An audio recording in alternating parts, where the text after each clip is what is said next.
ស្រឡាញ់ស្រឡាញ់អូនណាអូនស្រឡាញ់ស្រឡាញ់បងណាយើងមិនប្រែផ្លាំងលុះជីវិតខ្សែពេញចិត្តណាស់អូនពេញចិត្តណាស់ថ្លៃពេញលោកខ្សែទាំងពីរអាត្មា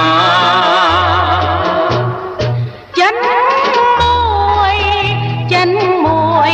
ក្លាមួយតែគុំព្រួយគុំព្រួយណាស្រីការរួចថ្មីសប្បាយចិន្តាយើងបានពរជ័យពីដូនពីតាផុតទុក្ខពីថ្ងៃនេះទេសប្បាយចិនណាស់សប្បាយចិត្តណាស់សប្បាយអត់ខ្លាំងក្រឡាទេបើ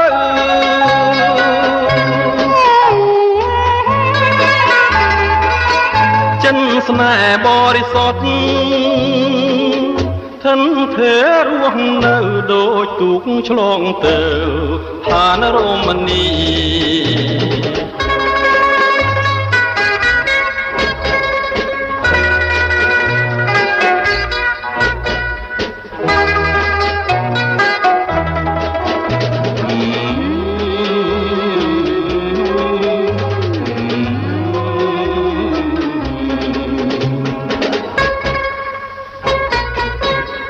សែនសប្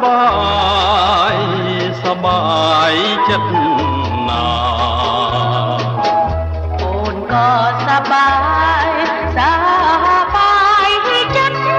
ណាយើងមិនបដូរផ្លាំងសួស្លាប់ទាំងពីរជីវិតតែមួយលុះសូមជីវីសូមធរណីជួយជាសាក្សីយើងស្មងនឹងគ្នាយើងមិនក្បត់ដោយណាសូមអង្គទេវតាប្រទានពរជ័យយើងខ្ញុំទាំងពីរពឹងស្នេហ៍ប្រក្តីមានអ្វីបំបែកបានឡើយ